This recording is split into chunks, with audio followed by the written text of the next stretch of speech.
तो चलिए, आज हम अमेरिका और ईरान के बीच जो ये तनाव चल रहा है ना, उसकी एकदम जड़ तक पहुंचते हैं। देखते हैं कि इसके पीछे का असली ऐतिहासिक कारण क्या है। ड्रोन हमले, कड़े प्रतिबंध और हर दूसरे दिन जंग की धमकियां, ये सब तो हम सुनते ही रहते हैं। लेकिन कभी सोचा है कि 40 साल से भी ज्यादा हो गए, आखिर क्यों अमेरिका और ईरान के बीच ये टकराव खत्म ही नहीं हो रहा? देखिए, इसका जवाब आपको आज की न्यूज़ हेडलाइंस में नहीं मिलेगा। ये कहानी छुपी हुई है इतिहास के पन्नों में। एक सीक्रेट तख्ता पलट की कहानी, दुनिया की इकोनॉमी पर कंट्रोल की एक लड़ाई और एक बहुत ही खतरनाक न्यूक्लियर गेम की कहानी। इस पूरे संघर्ष को समझने के लिए हमें वक्त में थोड़ा पीछे जाना होगा और आपको जानकर हैरानी होगी कि ये कहानी दुश्मनी से नहीं बल्कि एक दोस्ती से शुरू होती है, जिसमें बाद में जहर घुल गया। चलिए 1950 के दशक में चलते हैं। उस वक्त ईरान, अब समझिए कि दुनिया का एक तरह से पेट्रोल पंप था। लेकिन दिक्कत ये थी कि ज़मीन ईरान की, तेल ईरान का और मेहनत करने वाले लोग भी ईरान के, पर सारी मलाई खा रही थीं पश्चिमी कंपनियां, खासकर ब्रिटेन। फिर 1951 में प्रधानमंत्री मोहम्मद मुसद्दिक ने एक बड़ा कदम उठाया। उन्होंने ईरान के तेल उद्योग का राष्ट्रीयकरण कर दिया। मतलब अब तेल का सारा मुनाफा सीधा ईरान के लोगों को मिलेगा। अब मुसद्दिक का ये फैसला अमेरिका और ब्रिटेन को बिल्कुल हजम नहीं हुआ। उन्हें यह भी डर था कि कहीं ईरान सोवियत संघ के पाले में न चला जाए। तो अमेरिका की CIA और ब्रिटेन की MI6 ने मिलकर एक खुफिया प्लान बनाया, ऑपरेशन एजेक्स। और इस ऑपरेशन के जरिए उन्होंने एक चुनी हुई सरकार को, एक लोकतांत्रिक प्रधानमंत्री मुसद्दिक को सत्ता से उखाड़ फेंका। इस तख्ता पलट के बाद अमेरिका ने अपनी पसंद के आदमी यानी शाह मोहम्मद रजा पहलवी को ईरान का बेताज बादशाह बना दिया। अब ईरान अमेरिका का पक्का दोस्त बन गया, सोवियत संघ के खिलाफ एक दीवार की तरह। लेकिन इसी घटना ने ईरान के आम लोगों के दिल में अमेरिका के खिलाफ नफरत का वो बीज बो दिया जो आज एक बड़ा पेड़ बन चुका है।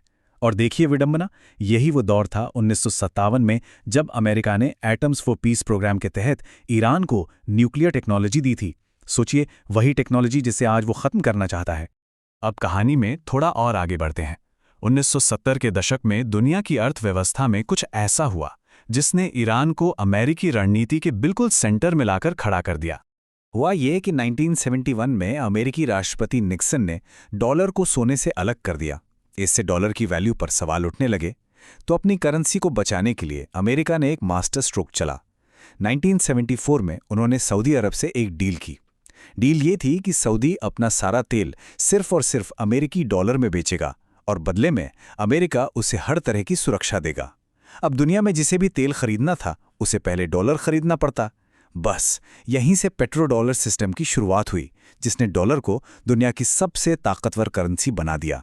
अमेरिका का ये सिस्टम बढ़िया चल रहा था, लेकिन फिर आया साल 1979। ईरान में एक जबरदस्त क्रांति हुई। अमेरिका के सबसे खास दोस्त शाह को गद्दी से उतार दिया गया। जो ईरान कल तक अमेरिका का सबसे बड़ा सहयोगी था, वो रातों रात उसका सबसे बड़ा दुश्मन बन गया। ये पेट्रो डॉलर सिस्टम के लिए एक बहुत बड़ा झटका था। वो जो 1953 के तख्ता पलट का गुस्सा लोगों के दिलों में दबा हुआ था, वो इस क्रांति में ज्वालामुखी की तरह फट पड़ा। लोगों ने अमेरिकी दूतावास पर कब्जा कर लिया। आयतुल्लाह खुमैनी के आने के बाद ईरान एक इस्लामिक रिपब्लिक बन गया और अमेरिका मुर्दाबाद का नारा उसकी पहचान का हिस्सा बन गया। और यहीं से इस लड़ाई का एक नया और शायद सबसे खतरनाक चैप्टर शुरू होता है, ईरान के न्यूक्लियर प्रोग्राम को लेकर एक दशकों लंबा खुफिया युद्ध। अच्छा, इस परमाणु खेल को समझने के लिए एक चीज समझनी जरूरी है, यूरेनियम एनरिचमेंट। सीधी सी बात है, बिजली बनाने के लिए यूरेनियम को 3 से 5% तक एनरिच करना पड़ता है। लेकिन अगर आप इसे 90% तक ले जाएं, तो आप एक एटम बम बना सकते हैं। ईरान कहता है कि वो 60% तक पहुंच चुका है, जो बम बनाने वाले लेवल के बहुत बहुत करीब है। असल में पिछले 20 सालों से एक चूहे बिल्ली का खेल चल रहा है। 2002 में दुनिया को ईरान के सीक्रेट न्यूक्लियर प्रोग्राम के बारे में पता चला। 2010 में स्टक्सनेट जैसे वायरस से उसके प्रोग्राम को तबाह करने की कोशिश हुई। 2015 में डिप्लोमेसी के जरिए JCPOA डील हुई, लेकिन 2018 में अमेरिका उससे भी बाहर निकल गया। और हर बार जब ईरान पर कोई हमला होता है, तो वो जवाब में अपना एनरिचमेंट लेवल और बढ़ा देता है। इस मामले में अमेरिका की 2 अलग-अलग सोच रही हैं। ओबामा ने बातचीत का रास्ता अपनाया और कई देशों के साथ मिलकर JCPOA डील की। वहीं ट्रंप प्रशासन ने कहा कि बातचीत से कुछ नहीं होगा और उन्होंने मैक्सिमम प्रेशर की पॉलिसी अपनाते हुए ईरान पर इतने प्रतिबंध लगा दिए जितने पहले कभी नहीं लगे थे। अब सवाल यह है कि ईरान, जो मिलिट्री पावर में अमेरिका से कहीं पीछे है, वो इतने दबाव का सामना करता कैसे है? इसका जवाब है उसकी असिमेट्रिक रणनीति में, यानी टेढ़े तरीके से जवाब देना। सबसे पहले तो ईरान अपनी ज्योग्राफी का इस्तेमाल एक मजबूत किले की तरह करता है। एक तरफ ज़ेग्रोस और दूसरी तरफ एल्बोर्स जैसे ऊंचे ऊंचे पहाड़ हैं जो किसी भी हमले से उसे बचाते हैं। देश इतना बड़ा है कि इस पर कब्जा करना लगभग नामुमकिन है। और तो और उसने पहाड़ों के अंदर मीलों गहरे मिसाइल शहर बना रखे हैं जहां उसके हथियार पूरी तरह से सेफ हैं। ईरान ने इराक में सद्दाम हुसैन के हश्र से एक बड़ा सबक सीखा है। उसने एक कमाल की रणनीति बनाई है जिसे मोज़ेक सिद्धांत कहते हैं। इसमें पूरे देश को 31 प्रांतों में बांटा गया है और हर प्रांत का अपना एक इंडिपेंडेंट कमांडर है। इसका मतलब ये हुआ कि अगर दुश्मन तेहरान पर हमला करके टॉप लीडरशिप को ख़त्म भी कर दे, तब भी देश नहीं टूटेगा। बाकी 31 कमांडर अपने अपनी जगह से जंग जारी रखेंगे।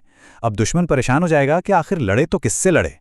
ईरान सीधे सीधे जंग करने से बचता है। वो फॉरवर्ड डिफेंस की पॉलिसी अपनाता है, मतलब वो अपनी लड़ाई दूसरे देशों में लड़ता है। वो लेबनान में हिजबुल्लाह, फिलिस्तीन में हमास और यमन में हूतियों जैसे ग्रुप्स को सपोर्ट करता है। ये ग्रुप्स, जिन्हें एक्सिस ऑफ रेजिस्टेंस भी कहा जाता है, ईरान के इशारे पर अमेरिका और इजराइल के लिए सिरदर्द बने रहते हैं। अब ये सारी कहानियां, सारे दांव-पेंच आकर एक जगह पर मिल जाते हैं। एक ऐसी जगह जो इस संघर्ष का सबसे नाजुक और सबसे विस्फोटक पॉइंट है। 20%, यह नंबर याद रखिए। पूरी दुनिया का 20% तेल एक बहुत ही पतले से समुद्री रास्ते से होकर गुजरता है जिसे स्ट्रेट ऑफ हॉर्मूज कहते हैं। और इस रास्ते की चाबी सीधे सीधे ईरान के हाथ में है। सच तो यह है कि स्ट्रेट ऑफ हॉर्मूज पर कंट्रोल ही ईरान का ब्रह्मास्त्र है। अगर ईरान चाहे तो वो इस रास्ते को बंद कर सकता है और पूरी दुनिया की अर्थव्यवस्था में तूफान आ जाएगा।